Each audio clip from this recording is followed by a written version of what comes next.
En manchette cette semaine, le foyer l'équipé pour une préparation à la vie adulte. Lancement officiel de Médiasud. 300 000 $ pour la Fondation Hôpital Charlemagne et une dégustation toute particulière. Bonjour mesdames et messieurs, bienvenue à votre cyberjournal. Le Centre Jeunesse Montérégie inaugurait vendredi dernier un foyer destiné à jeunes 9 garçons souffrant de troubles de l'attachement sévère et en voie de devenir adultes. Le foyer l'équipé, situé dans un quartier résidentiel de Longueuil, vise à amener les jeunes à se préparer à l'âge adulte. Donc, ils sont ici pour apprendre à devenir autonomes. C'est des jeunes qui, pour la plupart, ont vécu un long moment en centre d'accueil dans leur vie. Et ils arrivent ici plus ou moins là, autonomes et on les apprend à devenir autonomes et à les préparer pour leurs 18 ans. On parle de recherche d'emploi, on parle de c'est quoi vivre en appartement, tant pour le budget que pour entretenir un appartement et tout ce qui tourne autour de cela. Ces jeunes de 15 à 18 ans, pour la plupart abandonnés par leur famille, ayant séjourné en famille d'accueil ou en centre jeunesse, seront accueillis à l'équipé pour une période de 8 à 10 mois, après quoi leur avenir leur appartient. En pleine campagne électorale, le transport demeure un dossier chaud pour la Rive-Sud. Chaque parti y va de sa solution pour faciliter les déplacements des Rives-Sudois. Le candidat à Déquiste de la Pinière, Marc-André Beauchemin, propose le projet de tunnel bimodal comme solution.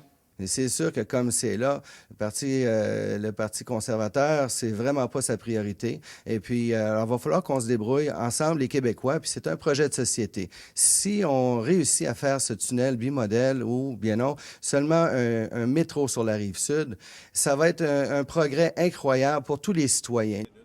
Le candidat péquiste de la Prairie souhaite voir un train de banlieue dans l'axe de transport Est-Ouest sur le territoire de la Rive-Sud. Parce qu'il y a une belle voie ferrée qui traverse la Rive-Sud d'est en ouest puis qui rejoint Montréal par le pont Victoria, qui est sous-utilisée, qui sert juste à la marchandise pour l'instant.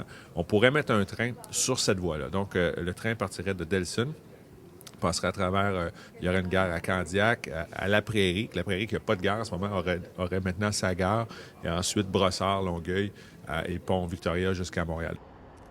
Pour les libéraux, le projet du SLR reste toujours la meilleure option pour désengorger les routes et les ponts de la région. Malheureusement, il nous a été impossible de rencontrer en début de semaine un candidat libéral. Le lancement officiel de Médiasud a eu lieu mardi dernier au foyer du Théâtre de la Ville.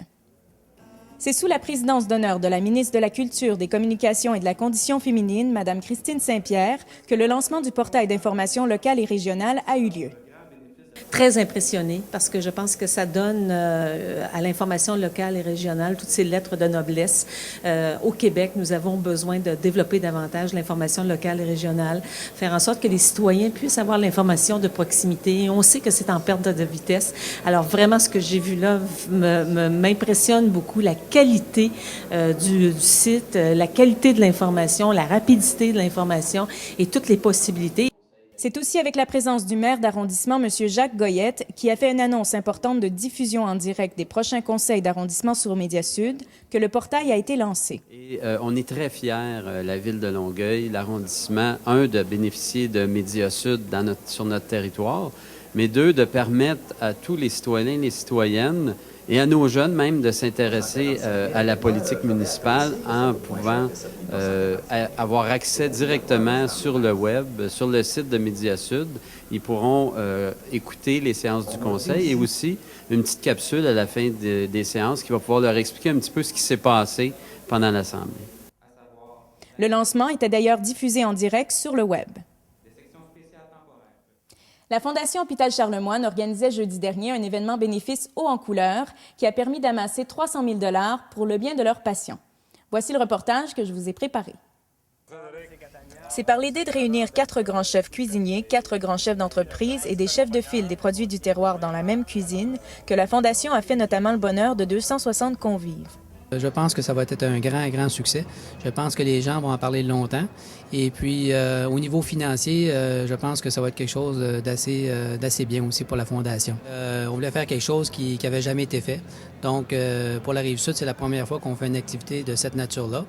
Et puis, je pense que pour la Fondation, ça va être sûrement très intéressant ce soir. Cette première de la Fondation était animée par nul autre que la personnalité connue du milieu de la cuisine, Ricardo Larrivé. J'étais content de venir ici parce que c'est une soirée qui me ressemble un peu.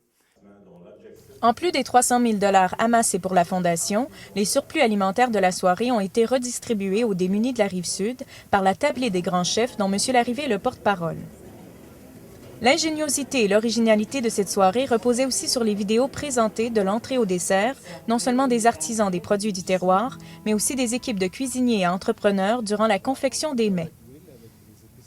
Dégustation culinaire, plaisir et générosité étaient donc réunis pour le plus grand bonheur de la Fondation et de leurs invités. C'était votre Cyberjournal avec Alicia Lemmerner à la Maison quelque part. À la semaine prochaine.